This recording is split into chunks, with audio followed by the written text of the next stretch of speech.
Students, today I am going to start a new lesson, that is lesson number 13 of your book named Vinoba Bhave. So students, क्या आपने भूदान आंदोलन के बारे में कभी सुना है और वो किसने स्टार्ट किया? तो ये जो आज आपका लेसन है ये उसी से रिलेटेड है. विनोबा भावे जो एक बहुत बड़े समाज सेवक थे, उन्होंने ये आंदोलन शुरू किया था और इसे सक्सेसफुली इन्होंने फिनिश भी किया था. So let's start the lesson. Vinoba Bhave was born on 11 September 1895 at Gagoda, small village in Colaba in Mumbai. Vinoba Bhave जो थे उनका जन्म 11 सितंबर 1895 को मुंबई कोलाबा के एक छोटे से गांव गागोदा में हुआ था. His mother called him Vinaya. Vinaya's early education took place in the village. उनकी मम्मी उन्हें विनय बुलाती थी और उनकी जो अर्ली एजुकेशन थी मतलब प्रारंभिक शिक्षा थी वो गांव में ही हुई थी.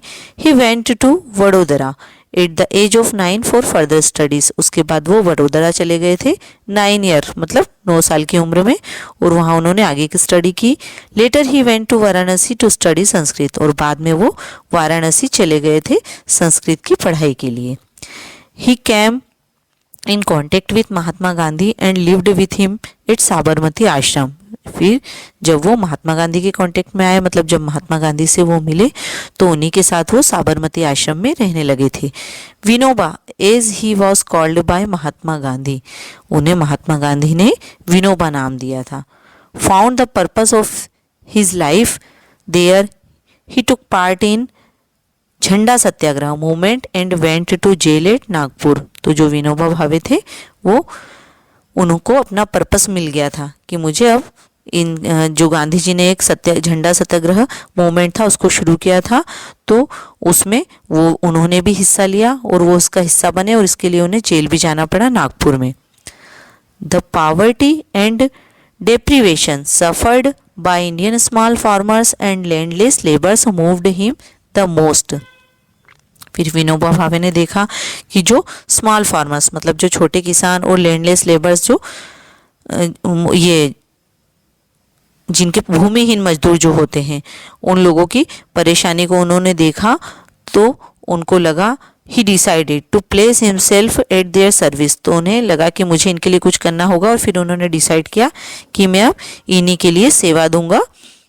He truly understood that most of the land was owned by few people. फिर उन्हें ये समझ में आ गया कि मोस्ट ऑफ द पीपल मतलब जो बहुत सारे लोग होते हैं उनकी खुद की ज़मीन उनके पास होनी चाहिए.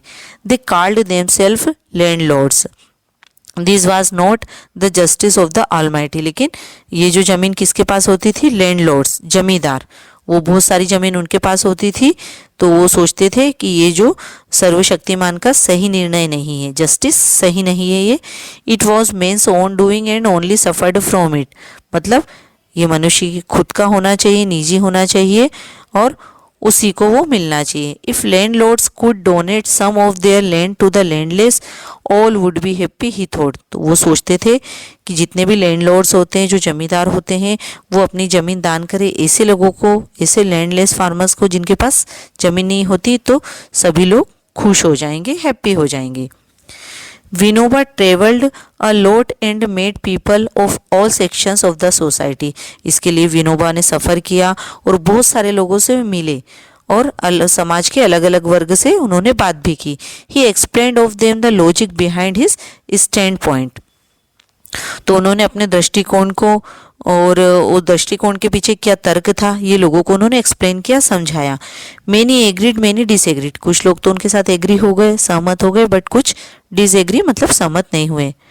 But saintly persuasion and motivation worked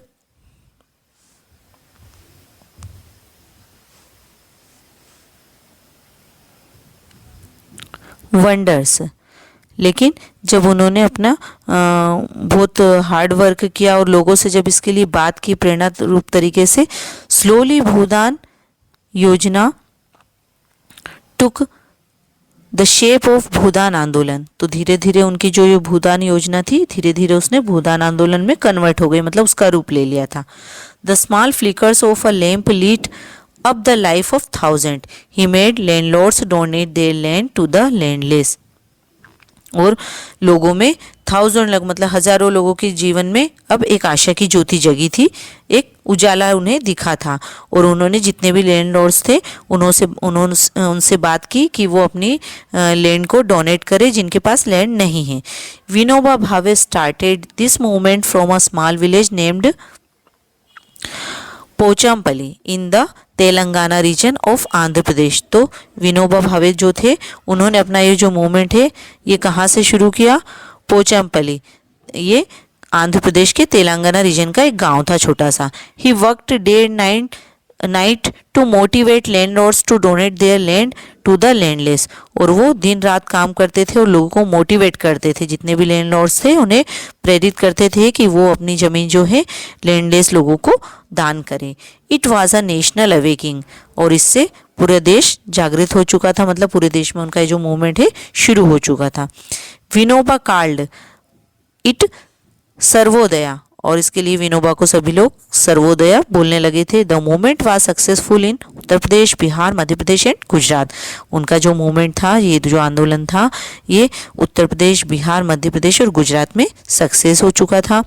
the equitable distribution of land was to bring prosperity to the nation along with the feeling of oneness.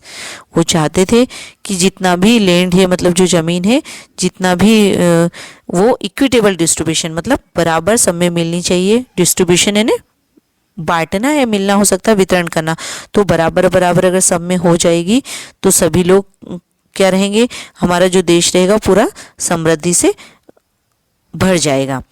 Vinoba lived in the ashram on the bank of the Pavnar river in Maharashtra. Vinoba जो थे एक आश्रम में रहते थे। वो आश्रम कहाँ था? महाराष्ट्र के पवनार नदी के किनारे था।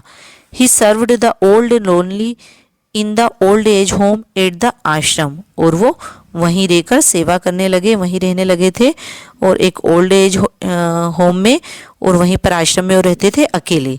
He himself helped in feeding and nursing them and also in arranging their beds. वे लोगों की हेल्प करते थे, है ना। जिन्हें कैसे हेल्प करते थे? वो अकेले ही रहकर उनकी हेल्प करते थे। उन्हें फीडिंग में, मतलब जिन्हें भोजन नहीं मिलता था उन्हें भोजन देते थे। नर्सिंग में उनकी हेल्प करते थे, और उनके बेड्स मतलब सोने की व्यवस्था भी करते थे, अरेंज करते थे वो। He lived like an ascetic of olden days, जैसे पुराने जमाने में लोग तपस्वी की तरह रहते थे, ऐसे वही रहा करते थे। एसेटिक मतलब तपस्वी। ही ब्रीथड हिज लास्ट ऑन 14 नवंबर 1982। उन्होंने अपनी अंतिम सांस कब ली? 14 नवंबर 1982 में।